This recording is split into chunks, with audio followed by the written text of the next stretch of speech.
ごきげんよう、上川薫です。今回取り上げる話題は、ロシアの富豪たち、オリガルヒの海外資産を没収し、これをウクライナの復興財源に充てようという動きが欧米で加速しています。プーチンの取り巻きである彼らは、基本的にはプーチン政権との癒着がない限りは、財を築くことは非常に困難な人たちです。それだけにプーチン政権との関係も非常に近しいものがあり、これらの人々に対する制裁は、オリガルヒとプーチン大統領との関係性にも一石を投じることでしょう。プーチン大統領の取り巻きもオリガルヒたちの資産差し押さえ、そして国家による没収という動きが出ていることをニュースで見ていきましょう。カナダ、オリガルヒの資産没収へ、国による強制移転、法的要件高く。カナダ政府がロシアのプーチン大統領に近い新興財閥オリガルヒの一人、アブラモビッチ氏が所有する会社の資産、約34億3000万円を差し押さえ、没収する準備を始めた。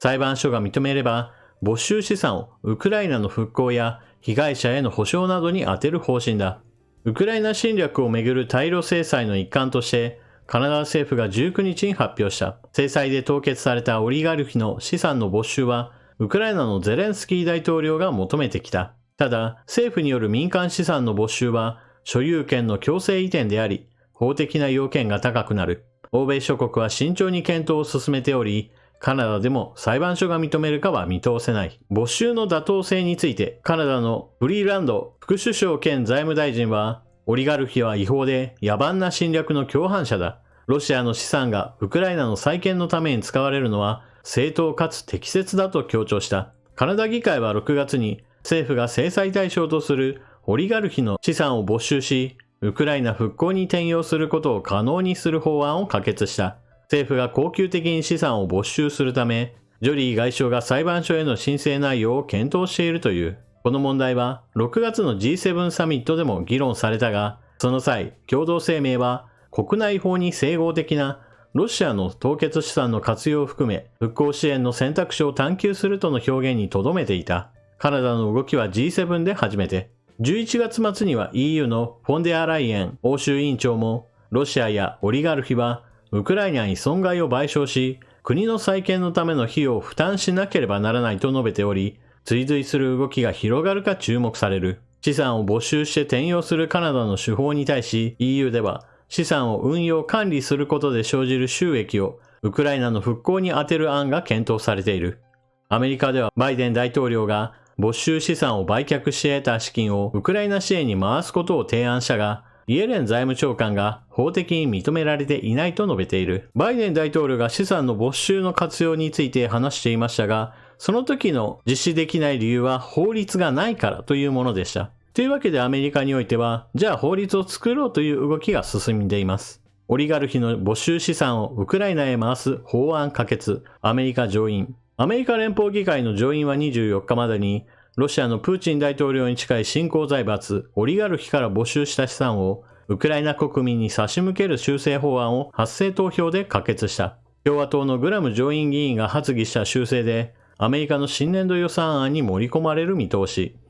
アメリカ政府は、ロシアによるウクライナ侵攻を受け、オリガルヒの資産没収などの制裁策を打ち出していた。グラム議員は、修正法案に基づき、アメリカ司法省は、オリガルヒあるいは制裁対象の組織から差し押さえた資産をウクライナ国民へ提供することが可能になると指摘。長い苦しみに直面するウクライナ国民にとって天の恵みになろうとし、アメリカの納税者には救済でもあり、オリガルヒには不愉快な事柄となるだろうと続けた。オリガルヒと呼ばれる人たちはロシアの財閥系オーナーたちです。彼らが財を成す時には、基本的にはプーチン大統領を支持していなければ絶対になれなかったと言われています。プーチン政権に反対している人たちは、何らかの犯罪者として摘発されたり、もしくは罪を着せられたりといった形で没落していったと言われています。ですから、現在オリガルヒと呼ばれる人たちは基本的にはプーチン大統領の取り巻きであり、プーチン政権を支持し、プーチン政権を維持するために、彼ら自身もプーチン大統領に何らかの経済的な利益を与えていると考えられています。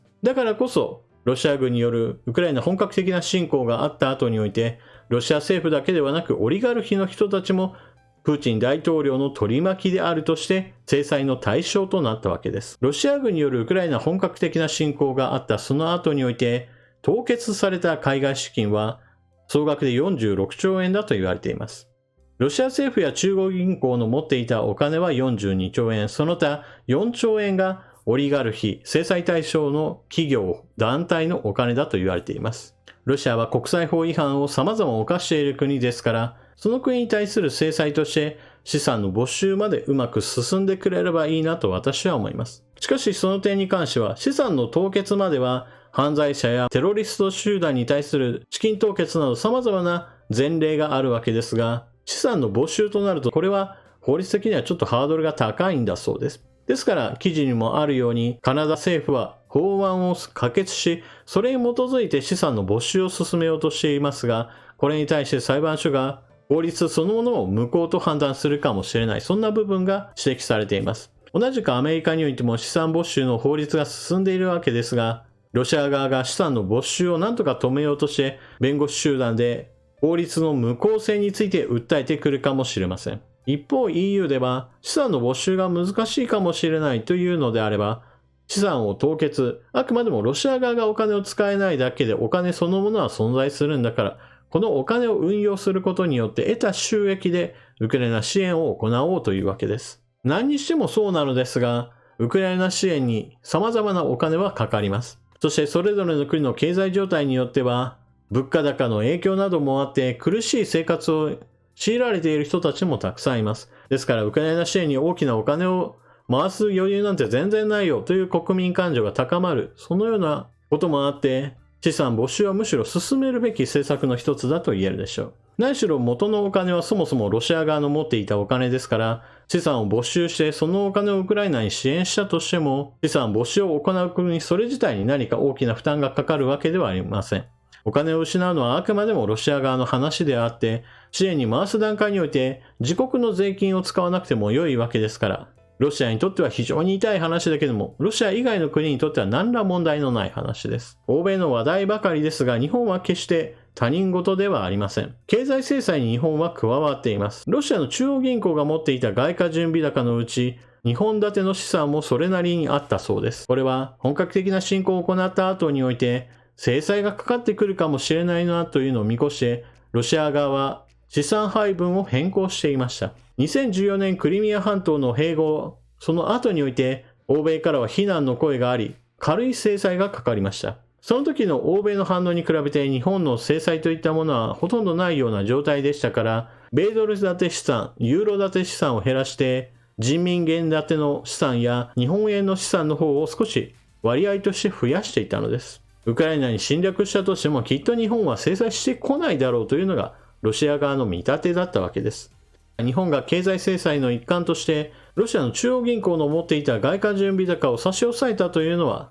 彼らにとっては驚きだったはずでしょう。ロシアの中央銀行の持っていた日本の資産を凍結しているこのお金を EU 方式でもいいからある程度活用してウクライナ支援に回すのは私は良いことだと思います。そのようなことをすべきだと考える理由というのは2023年は日本が G7 サミットの議長国でもあるからです。広島で開催される G7 サミット、議長国として臨む岸田総理。岸田総理はきっとこの G7 サミットを成功させたいはずです。開催されるまでの間に世界中でどのような出来事が起こるかはわかりません。しかし、よほどの大きな出来事がない限りは、ロシアによるウクライナ侵攻とウクライナへの支援、このテーマについてはきっと主要議題から外れないでしょう。日本も経済制裁に加わった当事者として資産の没収するかもしくは運用するかどちらかの政策を取るべきでしょう。そうでなければ議長国だけは知らんぷりで他の国々はもう実施に動いてますよなどというちょっと恥ずかしい光景になると私は思うからです。そして侵略をしている国に対して資産を凍結を行いこれを没収や侵略されている側への支援にお金を使うということは以後においてもきっと良い前例となるでしょう。何もこれだけの話ではなくやはり侵略している側にとってのペナルティ、デメリットが大きいんですよということを示すことが結局のところ未来においても何らかの抑止力を生むと私は思うからです。というわけで今回の動画はここまで。ロシアのオリガルヒに対する制裁として資金凍結が行われています。この資金の凍結、その先にある没収とか運用といった話が進んでいます。今回ご紹介したのは欧米の動きなわけですが、日本も経済制裁に加わっている国の一つとして、同じくこの動きに参加していくべきだと私は思っています。